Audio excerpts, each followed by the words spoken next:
So I went to a garage sale the other day and I'm looking through the box of sewing stuff and I found a really sweet vintage pattern. We're going to play with this on the serger. But as I was leaving, as I was walking out to my car, the lady came up to me and she said, "Here, take all this." So I got a whole box of vintage sewing stuff, and today we're going to make a vintage block, and we're going to do it with some modern technology. Hi, I'm Cathy, and this is Sewing Tech Talk. So what a cool box of stuff, right? So I'm going to share my bounty. The giveaway for this video is all the fun stuff that I found. No, not all the fun stuff I found. Cool vintage fabric for the background of the block we're going to talk about today. Some parts and pieces. Now remember, these are all going to have to be recut because they were cut the vintage way. The original envelope, the original pattern from November 1st, 1954. So I think it's kind of a cool giveaway. Like, comment, or share. Now, I understand vintage fabric is not everybody's cup of tea. If you really don't want to win, just say, "I'm not interested," but I think you might enjoy it if you win it. Now, I redrafted that pattern. I took that pattern and I did an outline of it, and I have a color-coded ABCD. There's instructions in the handout. To get the handout, go to the description. Usually it's highlighted in blue. Click on that, take you to the landing page where you can download your handout. It has these instructions, and it's going to talk about, we're going to talk about matching seams today, wiggle matching, pin matching, all the things, the skills you might need to match any other quilt block. This one, it goes through, it checks all those boxes. Now, we're going to talk about putting this together using the pattern, but it's kind of a challenging block. It gave me some challenges. So if you're a beginner, you might want to practice on something else first, but if you really want to hone your skills, give this block a try. So what I did is I found in the box some blocks that were put together, but some blocks that were not yet put together. So these that are not yet sewn together, I am taking all apart because they were not, I'm resewing them. I'm resewing them so the points match, and it looks more like a quilt that I would make. So I took them all apart. I used some best press on the pieces. I recut them using the pattern that we're going to talk about in just a second. And I'm redoing them and making myself a vintage quilt with my modern plaid fabrics in the background. I think it's going to be kind of fun. So that's what I'm doing. But today we're going to work on some regular modern fabric and talk about how we match parts and pieces. What do you exactly need for that? Well, when you're doing a unique pattern, something that doesn't necessarily have a template that's put out for it, we're going to use modern methods to cut this out. By modern methods, I mean, believe it or not, a rotary cutter, a ruler, and a mat. Now, I remember when the rotary cutter was a brand new piece of technology. My girlfriend and I were all excited. We went down to the fabric store and we each bought a rotary cutter. We were so excited, and then we came home and we realized that we also need a mat and rulers to use it. So we went back to the store, got all excited, and got those other parts and pieces. So to cut out a modern quilt with really great accuracy, a rotary cutter, a ruler, and they make these in all different shapes and sizes, and a cutting mat will help you. Now, how did I do this one? What I did is I cut apart, I printed this on cardstock, and I cut apart all the different parts and pieces that I would need, and I used this as a template to cut out my fabric. So for example, I cut B1 out, I laid it on top of my fabric, I used the ruler, and I laid the 1/4 inch, because you have to add a 1/4 inch seam allowance to all these pieces, and cut out around each individual pieces, and I labeled them specifically. Because what makes this block so challenging is B1 is different than B2, even though it doesn't look like it. A1 is a mirror image of A2, and it fits on there kind of specifically. So the parts and pieces of this block are kind of challenging to put together if you're not organized. So cut out all the parts, use your rotary cutter, mat, and ruler to get them put apart, and then you'll be able to put the block together. Just a word on rotary cutters and rulers. This rotary cutter is pretty much the standard rotary cutter. It's 45 millimeters. And if you're a quilter, it's a part of your modern quilting toolkit. And it's great. It has a safety device. They're available, all different kinds are available. Now on this pattern though, we're cutting out a curve. And a curve has a radius to it. And sometimes a bigger cutter is not really easy to manipulate. So for that time, when I cut out a curve, I generally use a smaller, this is a 28 millimeter cutter. It has a smaller blade and I can cut around those curves just a little bit easier. This one will work, the other one's easier. And now a word about rulers. If you're a new quilter, then there are a few rulers that are going to really work for you. This is a 12.5 by 12.5 inch ruler. The other ruler that is pretty much one of your very first acquisitions is a 6 by 24 ruler. The reason I want to talk about that is some rulers have an extra ½ inch on the one side. You can get a 12.5 by 12.5, a 12 by 12.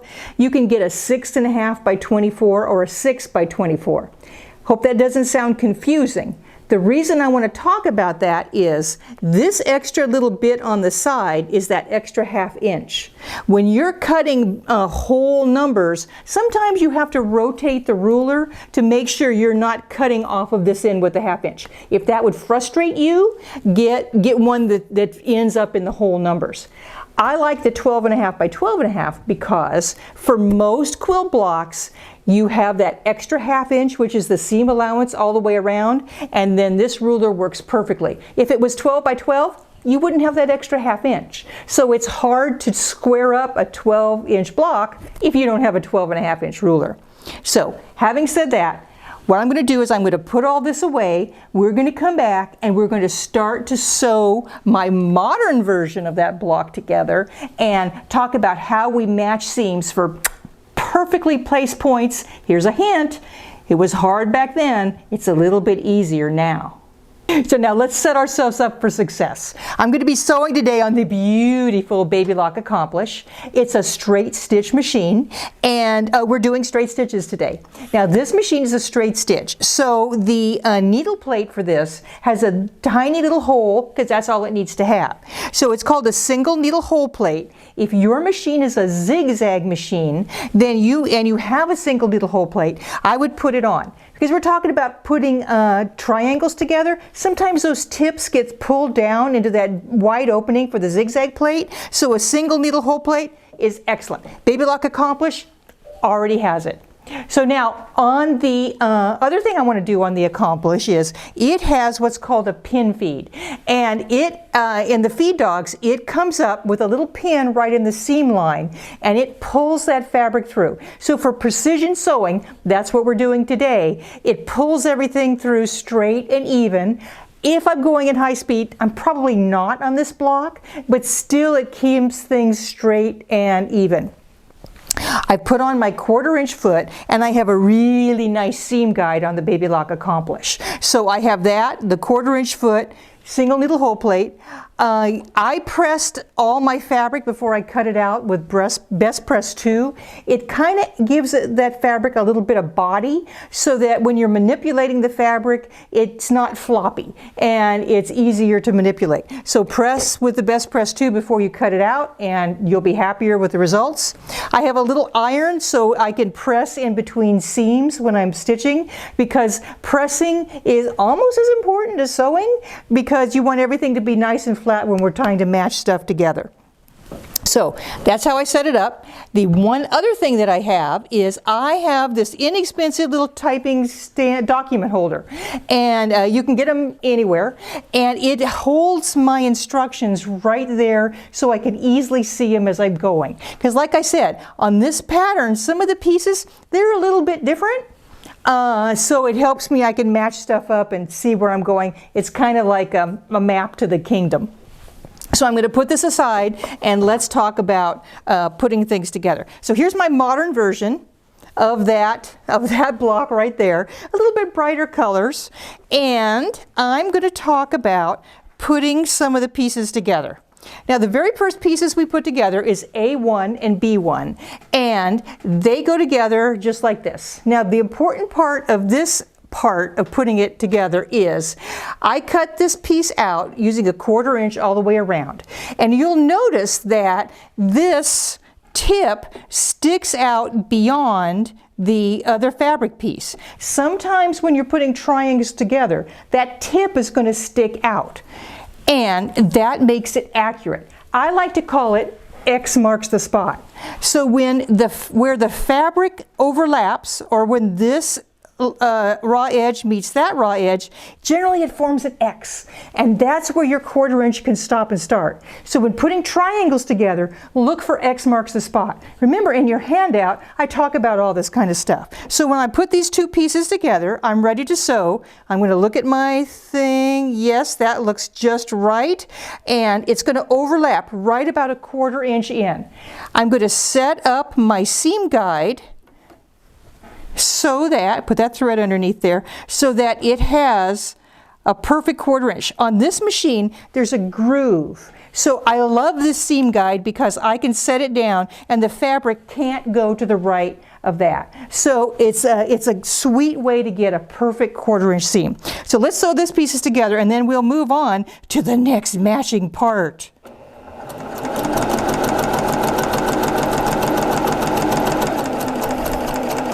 Now as I come to the end, see how it's kind of popping up like that? You can put your finger there, hold it down, take a pin, something to hold that point down. That point wants to escape, and it's your job to hold it in place. That's why I really like that Best Press too. It gives the fabric a little bit more body, so it's a little bit easier to manipulate. Now this machine also comes with a knee lever, and if I'm coming up to something like this and I want to make an adjustment, instead of reaching back here to make an adjustment, I can simply slide my knee to the right. It's going to lift and lower that presser foot, and I can make adjustments while keeping all hands on deck. And I cross that right where that X marks the spot. I'm going to use my scissors on this machine. It's going to clip that thread for me, lift my piece out, and a perfect 1/4 inch seam. Now, on your handout, I have these goofy little arrows. What are those? Well, what happens with the arrows is, a lot of times you're going to need a pressing plan when you make a block. So for example, this is the block that goes right up in there. I want that seam to go this way. So I'm going to take my iron, press that down. I'm just going to finger press it on the video. This one, however, this block, I want that seam to go towards the smaller piece. And you'll notice this piece looks a little bit different than this one when we do that. They're going to wiggle match together when we get to sew them together, when we sew the two blocks together. So sometimes a pressing plan is going to help you in ways that you don't know about yet. So I have these two pieces. Now we're going to attach them to this big triangle. So I want to do A1 and B1 to C. That's the orientation that it goes, just like that. And I'm going to put everything together, take off my little treasure, and if you'll notice, I also have that overlap again. That overlap is key. If you've cut out your pieces precisely with that 1/4 inch all the way around, you're going to get an overlap just like that. So I know that not only am I going to do a perfect seam this way, but I'm going to know it's going to be orientated front to back. And if you look at the very tip, I did cut the tip off. See how that comes right perfectly in that one spot. I'm going to know this is sewn precisely. Let's go.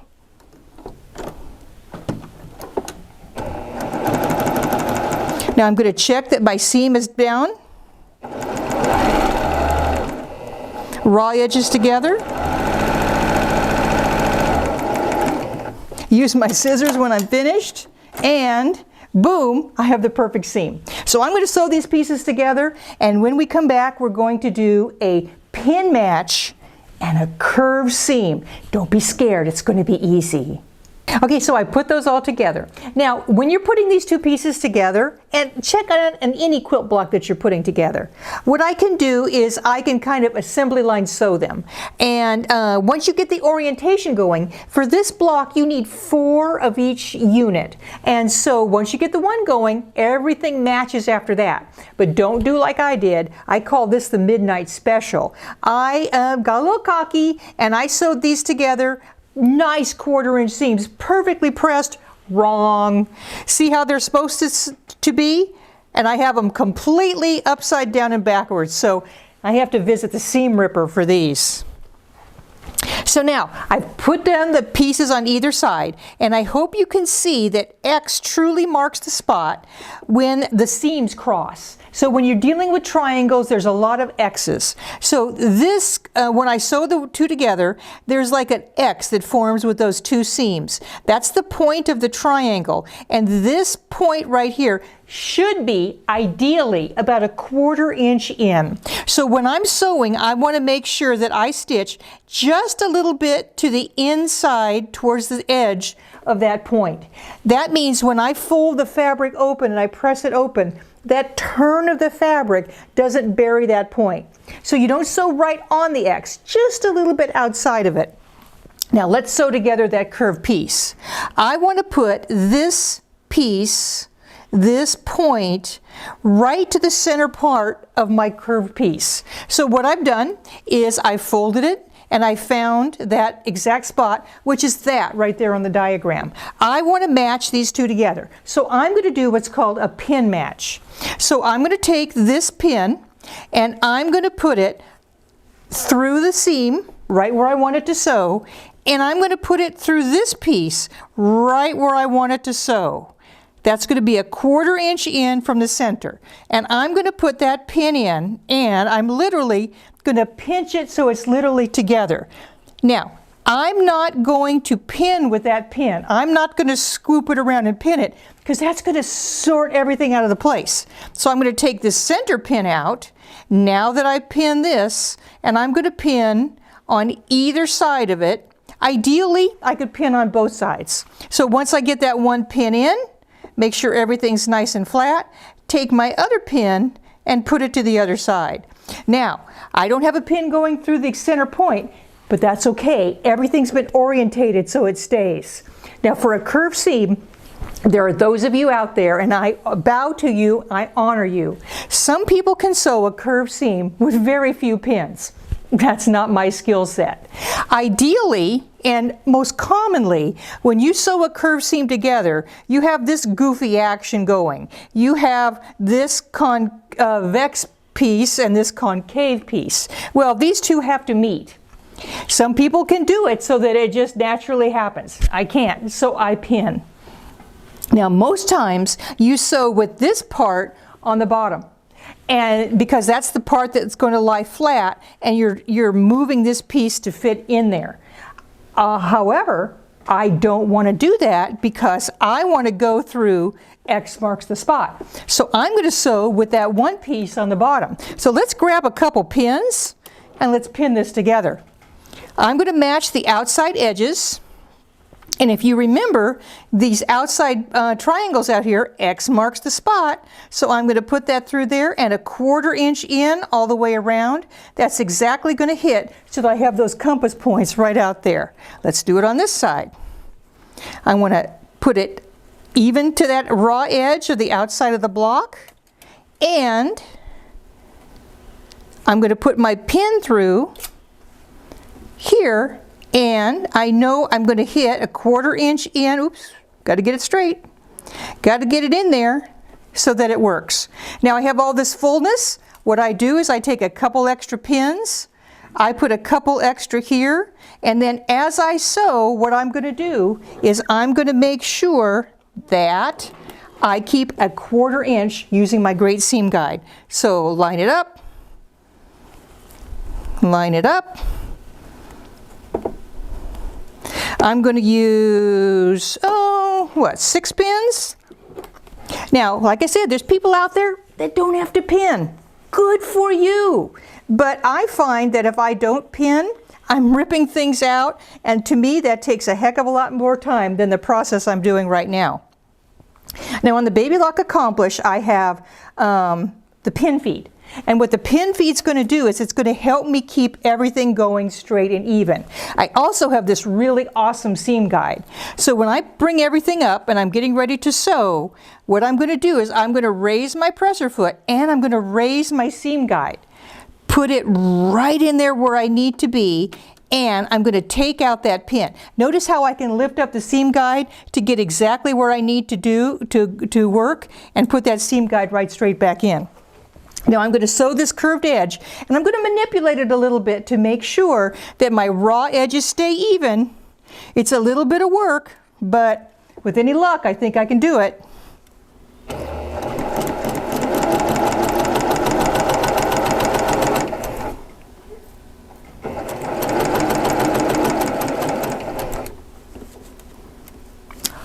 Oops! I'm sewing with the wrong side up. I was supposed to sew where I could see X marks the spot. Let's fix it. I was supposed to sew on this side. See?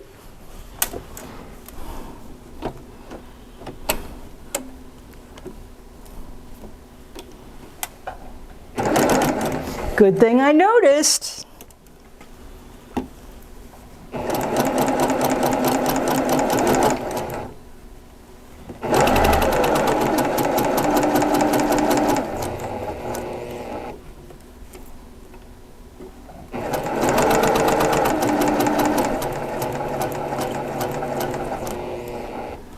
Now as I'm coming around to that X marks the spot, I'm going to go real slow and careful. I am going to lift up my seam guide so I can leave my pin into the last possible moment.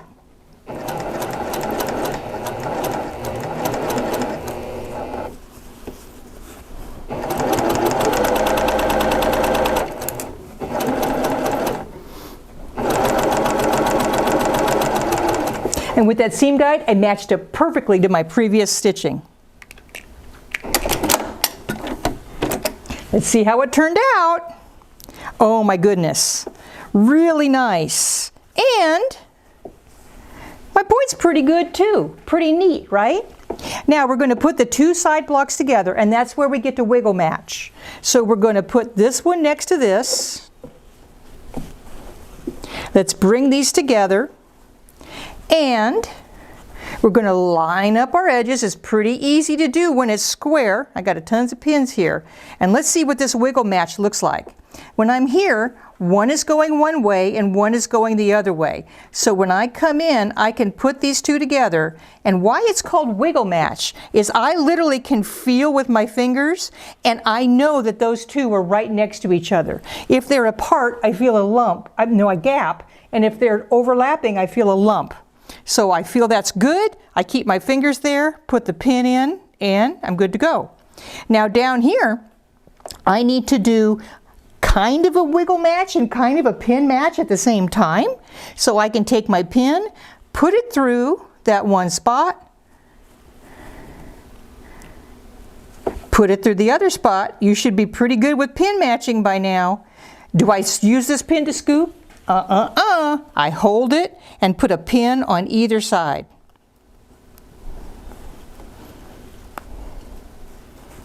Now, the raw edge, not exactly even. That's going to happen sometimes. I'm going to go by where I need to sew to make this block match. And yes, that raw edge doesn't match, but it doesn't come out perfect every time. It's a textile. It's going to move. It's going to be okay.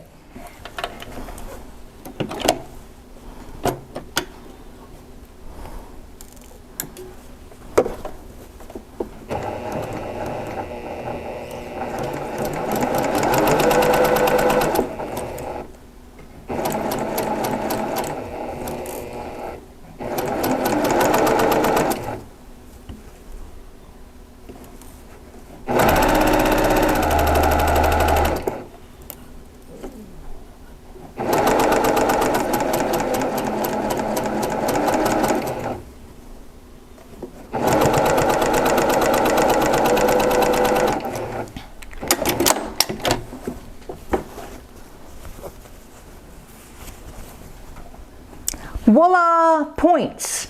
Now I'm going to join this block to that block, and we're going to do our last little bit of manipulation to get a perfectly flat center. So I'm going to line up this block to this block. You already know what I'm going to do. I'll be right back, and I'm going to show you how we make that center really flat. We're almost there, my friends. So I sewed all that together, and I used both wiggle matching and pin matching to make everything match. So you can see, oh my gosh, look how perfect that center is all the way through. That point's pretty good. That point's pretty good. I think I nailed it. So the last thing we're going to do is I'm going to show you how to get that super flat center. Now this is pretty simple, 4 pieces, but if it was all these type of points coming together, this still works. So on the back side, in the center, what I'm going to do is I'm going to take my seam and I'm going to take the stitching out of the seam allowance. So when you take the stitching out of the seam allowance, then what you can do is press all these main seams either clockwise or counterclockwise. And when I do that, what's going to happen is everything lies super, super flat. So let me give that a quick press. Now I don't recommend having your iron right on the extension table of your machine, but have it off to the side pretty close. So let's get this real close, real quick, and I'll bring it over so that you can see it. And oh my gosh, that's going to be so flat. So get everything pressed well, everything's nice and flat. Oh my gosh, there's hardly anything there. So when you're quilting, it's not going to be anything to resist, and it's absolutely dead on perfect. So I hope you've enjoyed this. Remember, all these techniques apply to any block that you're going to make. This might be kind of a challenging one, but if you're up for it, push your skills a little bit and set up your machine for success. This Baby Lock accomplishes an awesome machine for any type of quilting you want to do. I want to throw it over to George. George, tell him if you have a deal on the Accomplish, because it's a pretty sweet machine. Thanks, Kathy. Once again, that was a great presentation. Don't forget, you could click on the link to download the instructions to today's presentation. Now, the Baby Lock Accomplish is not the ordinary machine. It is a powerhouse machine that is built on a platform that is industrial quality. From the all-metal commercial rotary hook to the very unique pin feed. This pin feed actually has a pin that comes up through the fabric when the needle comes up. And so what that does, it eliminates any possibility of slippage. Use this with many of the different accessories, like shown here with the commercial quality walking foot attachment going through multiple layers of naga hide, and then also for your quilting. But also I love this flexible foot for going over denim seams and then working with sheer fabric as well. Speaking of accessories, we have this wonderful guide that guides a position for your 1/4 inch or your stitch in a ditch sewing. So this machine is perfect for the quilter, it's perfect for the bag maker, for just that high performance straight sewing that you're looking for in a sewing machine. So this machine right here is at a very special price right now. It normally has a retail price of $1,899. Right now it's on sale for $999, and we are offering free shipping across the country. Don't wait though, we have a limited supply of these. Click on the link and order your machine today. If you have any questions, call us at 1-800-865-9664. Bye for now.